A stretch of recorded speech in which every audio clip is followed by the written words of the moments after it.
Let's move this train right along. Last week, I reported that Derrick Lewis is going under the knife tomorrow. He has been fighting for the past 4 years. 4 years. I said 4 years with a torn ACL, meniscus, and MCL. That's absurd. I think his record is like 9-4 in that stretch. That's like 13 fights, if my math is correct. That's wild. Let's talk to the Black Beast. He joins us now via the magic of Skype. Derrick, how are you? Doing okay. How you doing? I'm doing great. So you haven't had surgery yet, right? It's tomorrow? Tomorrow morning. How do you feel about it? So I'm kind of nervous about it. Uh-oh. They got to put me under, and I'm going to wake up in a lot of pain. I'm going to keep hearing. So we'll see how it turns out. Is this your first surgery? Yes, my first surgery. Wow. In your entire career, never had surgery before? Yeah, that's what the doctor and nurses were saying. I couldn't believe it either that it was my first surgery. Right or left leg? It's my left leg. Okay, and so when I reported this last week, everyone on Twitter, because there's a lot of doctors on Twitter, they all said BS. They called BS. They said it's not true. There's no way that you can fight 4 years with these kinds of injuries. Could you tell us what you know about it? Yes, my ACL is partial tear, and my meniscus and MCL is all the way torn. So the ACL is hanging on by a thread. Really, they say it's a rare. They say it's a rare tear. So it's partial tear. It's not torn all the way. Okay, and it has been partially torn for 4 years? Yes. The doctor said the way the angle of the tear is, they could tell it was my knee was bent the opposite way. And so I told him about the fight with Ruin Potts, and he got me in a knee bar, and it was pretty tight, and I heard a pop whenever he did it, but I still got out the submission. And they're saying that he could tell that it's been a few years that the injury had done happened, because he said the way it was growing back, it wasn't growing back right.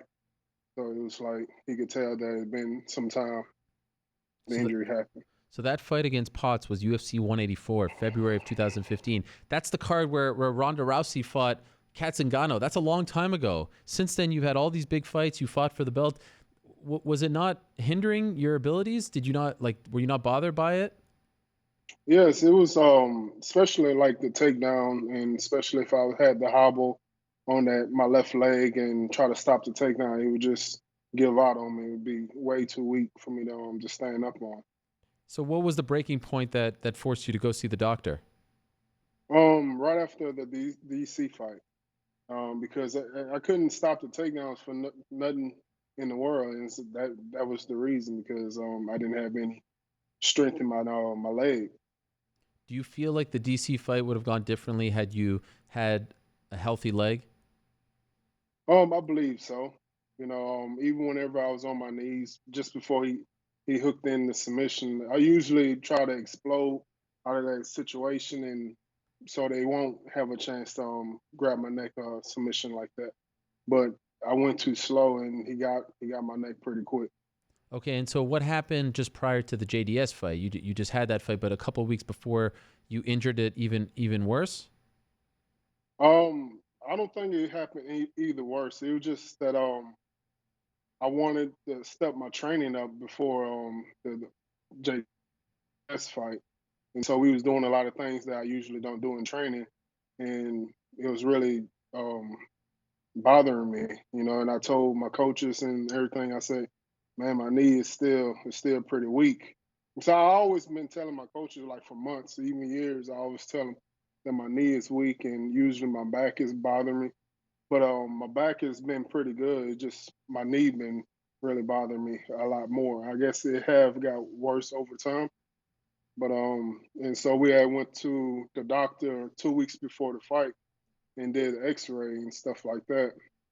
And the UFC had set everything up, and we had told them, the doctor had told them that what was torn and what was going on with my knee and stuff like that.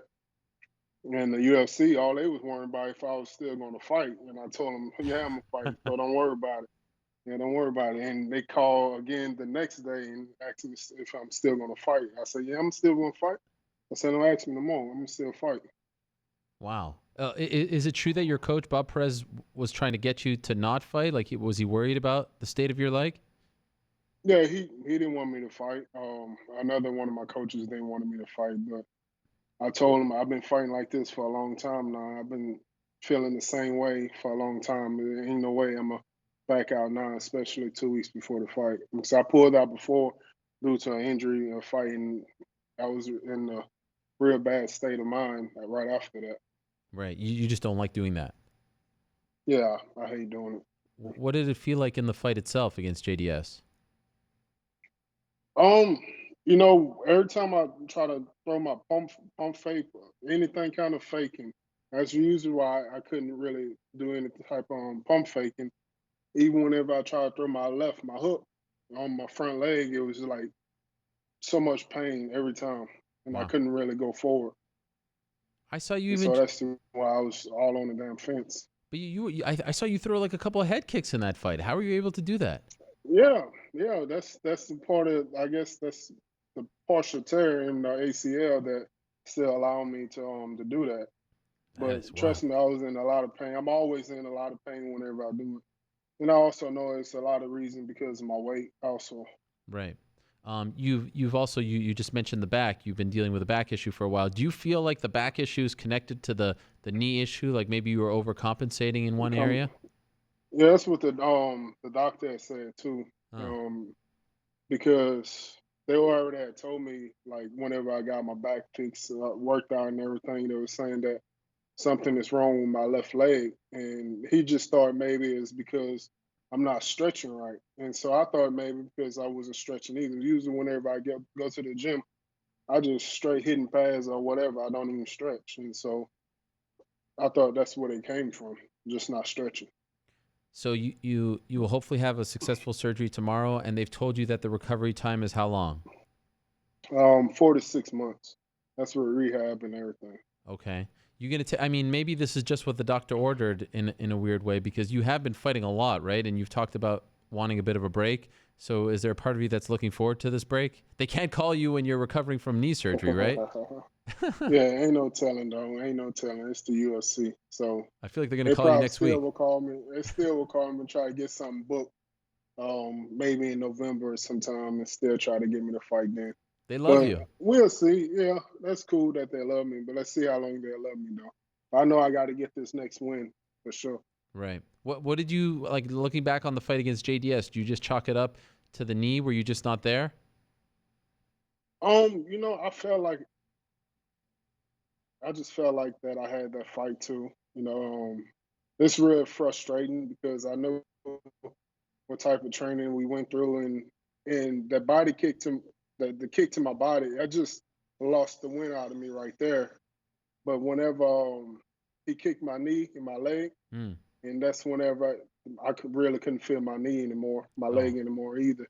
And damn. so I had just went down, just curled up like I did, and I just couldn't move anymore after that. Wow. Were you able to walk out on your own? Whenever we got to just before the exit and exit of the stadium, then I couldn't walk anymore. Wow. That's amazing. When he hit you to the body, it looked like you almost actually got him. Like it was like I don't know if you've ever seen Scott Smith against Pete Sell. It looked exactly like that moment. It looked like. Did you think you connected? Yeah, I thought I connected his chin, but everyone was telling me it was his chest. But I was like, whenever I thought I hit him on the chin, I was like, damn, he ain't go out. And I thought for sure he was going to go out, so I thought I hit him on the chin. But even if he would have went out like days or something like that on the ground, I don't think I would have had enough air in my gas tank Right, to finish him there because I really couldn't breathe at all. man. Because of the kick to the body. Yes. Right. Wow, that's just amazing. Well, I'm happy that you're going to get some time off now, and who knows what the division is going to look like, come November. I mean, DC maybe fighting Brock Lesnar. Your guy Francis all of a sudden is a world beater. Did you see this coming? A world beater. Yeah. What, a woman beater or a world beater? No, world beater. World beater. He What is that?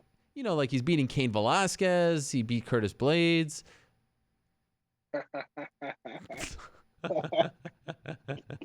What do you mean? What are you trying to get me to say, man? What you want me to say? I was just wondering if you were surprised because after your fight against him, I don't think a lot of people thought he'd rebound this way. Well, shit, we all heavyweights, and it don't take that much. That's good for him though. I guess you could say I'm happy for him. Oh, I'm wow. not no hater. I'm not no hater or nothing like that. It's good for him. Wow. I want him to be the best he could be. I, Yeah. I feel like before it's all said and done, we need to have that one back. We need to run it back. Yeah, for sure. Yeah, we gotta have it back. We gotta have it back just to see what happens. I go in there, win, lose, or draw. I'm still giving my all. I don't care what goes on, what happens in the fight, and yeah, we gotta have it back for the fans. Did you see Curtis Blades over this past weekend? No, I didn't see it, but a friend of mine had called me afterwards and said that he called me out. Yeah, what do you think of that?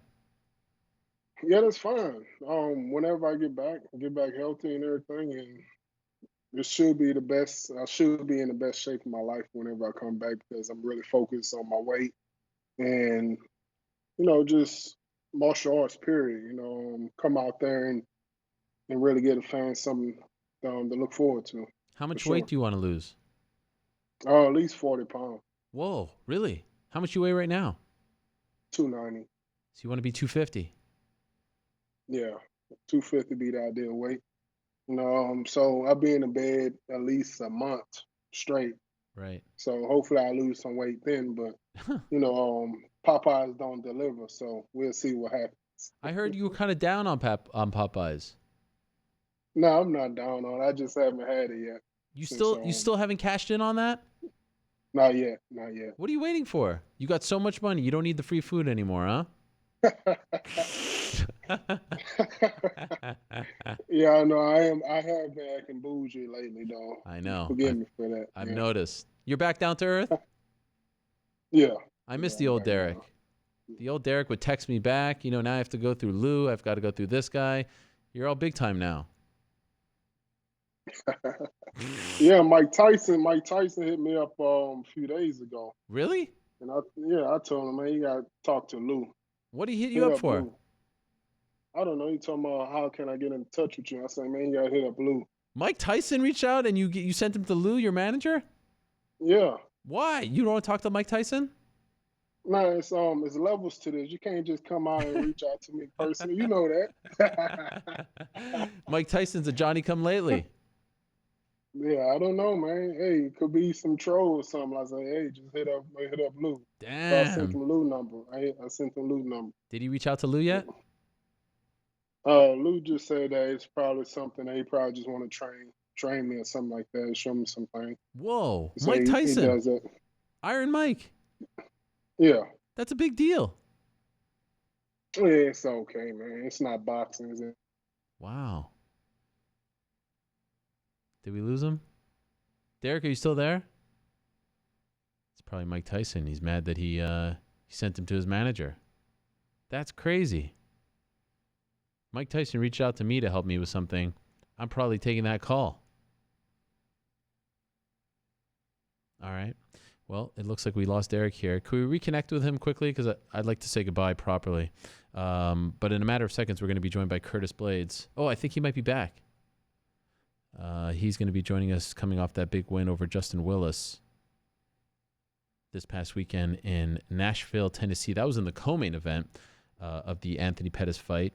And there was a lot of talk back and forth between both Blades and Willis. Actually, if I'm being honest, Willis was doing more of the talking. In the end, Curtis Blades got the last laugh. That was one-sided. Very one-sided. Big takedowns all over the place. Wild stuff. Great performance from Curtis. Of course, he's coming off a loss to Francis Ngannou in China. So I was curious to see how he would bounce back.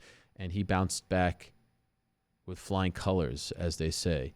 After Curtis, we're going to be joined by the new welterweight champion, Kamaru Usman. After that, we'll be joined by Uriah Faber, Jacare Souza, Royce White, still to come. Derrick, you there?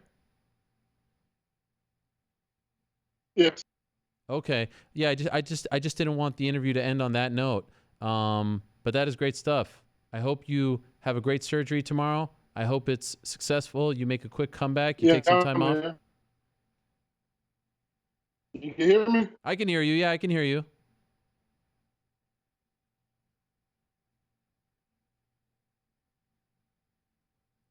Just say something. I can hear you. Yeah, I appreciate it, man. Thank you. All right. Thank you, Derrick. All the best to you. always with Derrick, there's some sort of technical difficulties. I can't win with the Black Beast. I appreciate him stopping by, and I wish him the best. He's the man.